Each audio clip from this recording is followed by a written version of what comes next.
Em nome do Pai, do Filho e do Espírito Santo. Amém. Olá, pessoal. Chegamos ao sábado da 33ª semana do Tempo Comum. Seja bem-vindo, você que está chegando pela primeira vez. Que a graça santíssima de Deus esteja com você, meu irmão, minha irmã. Peço que se inscreva no canal, dê seu like, comenta aí embaixo.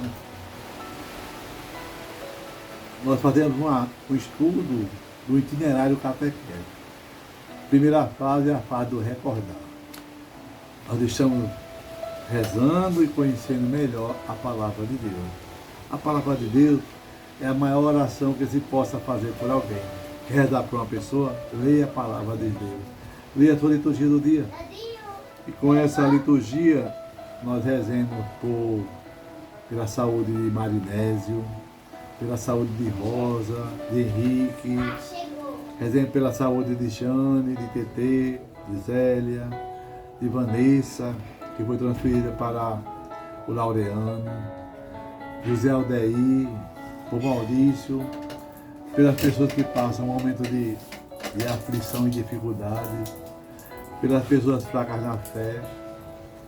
Rezemos por todas as pessoas deprimidas. Rezemos pela saúde de Conceição e pelos que faleceram da Covid-19, bem como seus familiares. Rezemos pela minha e pela sua oração particular. Só lembrando que todos os sábados, pela manhã, nós temos um estudo bíblico belíssimo, lá na Rádio Consolação, no programa Em Tua Palavra, às 11 horas. É com o diácono Vanderlan. Ele está fazendo um estudo do Evangelho de Marcos. Vale a pena conferir. Hoje, Lucas, no capítulo 20, Jesus vai dizer que Deus não é Deus dos mortos, mas Deus dos vivos. Então, escutemos o que essa palavra quer nos dizer, o que esse texto vai dizer para mim, neste momento que eu estou. Diga para Deus que você não está sozinho nunca. Deus está com você e em você. E peça a Deus uma graça. Senhor, dá-me a graça de não ser surdo ao teu chamado. Que coloque toda a minha criatividade, todo o meu ânimo, toda a minha força, todo o meu ser ao teu serviço. Passemos para a fase da meditação. O Senhor esteja convosco, Ele está no meio de nós. Proclamação do Evangelho de Jesus Cristo, segundo Lucas. Glória a vós, Senhor. Naquele tempo, aproximaram-se de Jesus alguns saduceus, que negam a ressurreição. E lhe perguntaram: se alguém tiver um irmão casado e este morrer sem filhos, deve casar-se com a viúva a fim de garantir a descendência para seu irmão. Ora, havia 7 irmãos. O primeiro casou e morreu sem deixar filhos. Também o segundo e o terceiro se casaram com a viúva. E assim os 7. Todos morreram sem deixar filhos. Por fim, morreu também a mulher. Na ressurreição, ela será a esposa de quem? Todos os 7 estiveram casados com ela. Jesus respondeu aos saduceus: nesta vida, os homens e as mulheres casam-se, mas o que forem julgados digno da ressurreição dos mortos e da participação da vida futura, nem se casam elas, nem elas se dão em casamento. E já não poderão morrer, pois serão iguais aos anjos, serão filhos de Deus, porque ressuscitaram. Que os mortos ressuscitam, Moisés também o indicou na passagem da sarça, quando chamou o Senhor Deus de Abraão, o Deus de Isaac, o Deus de Jacó.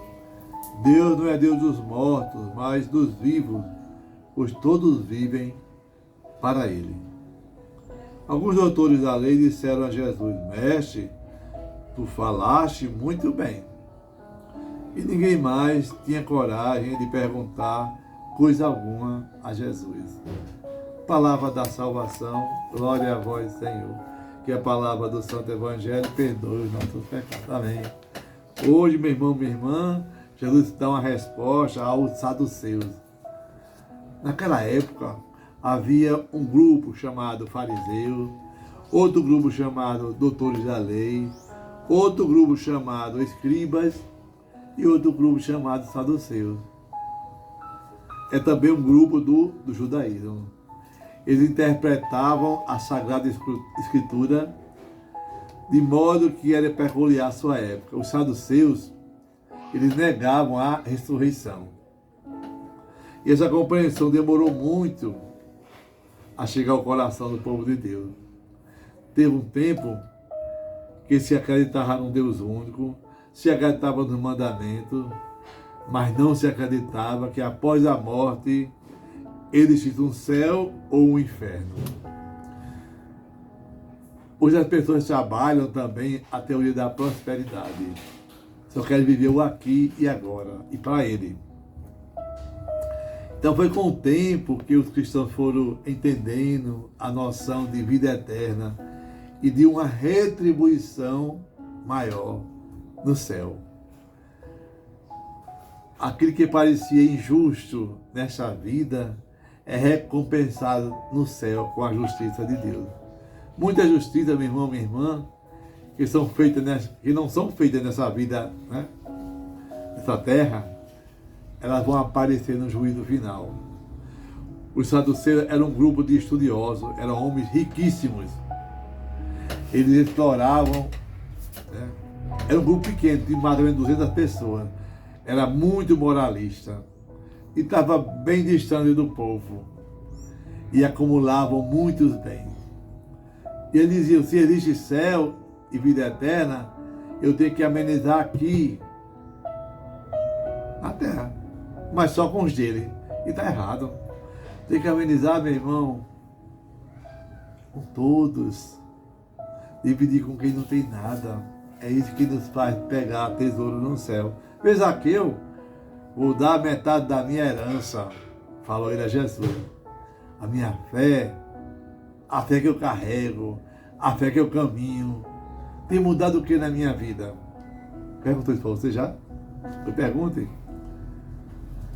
E eles fazem perguntas a Jesus para ridicularizá-lo. E conta aí para a história de um homem, uma mulher que casou com 7 irmãos. Naquela época, a cultura era se o irmão morrer e não gerasse filhos, honrava a descendência do irmão casando com a mulher também. Aí Jesus diz, bem claro, olha com a prova do céu aí, o céu não é a vida melhorada, não, o céu é o casamento com Deus. Por isso lá ninguém se casa. Olha só, o amor entre um homem e uma mulher é uma antecipação da alma humana com Jesus e sua esposa, que é a igreja. Esse amor humano é um prelúdio, meu irmão, minha irmã, do céu. Todo o nosso anseio vai ser preenchido um dia em Deus. Se nós crermos nisso, temos que honrar melhor o que o nosso matrimônio nesta terra. Porque é do mesmo jeito lá no céu. Por isso, meu irmão, minha irmã, a castidade de todos que assumem esse compromisso tem que ser firme. Jesus cita um texto da Bíblia, lá do Pentateuco, lá do livro de Deuteronômio, no capítulo 18, que o Deus de Jesus é o Deus dos vivos e não dos mortos. E que existe um céu e existe uma ressurreição. E o mestre da lei elogia Jesus. Muito bem, mestre, falaste muito bem. E ninguém mais tinha coragem de perguntar coisa alguma a Jesus. Esse evangelho nos aponta o caminho. O caminho é Jesus, é o caminho, a verdade e a vida. Está lá em João, no capítulo 14. Que você possa assumir o compromisso de estar sempre ouvindo a palavra de Deus e a colocando em prática. Que você tenha um dia alegre e feliz. Deus te abençoe. Em nome do Pai, do Filho e do Espírito Santo. Amém. Paz e bem.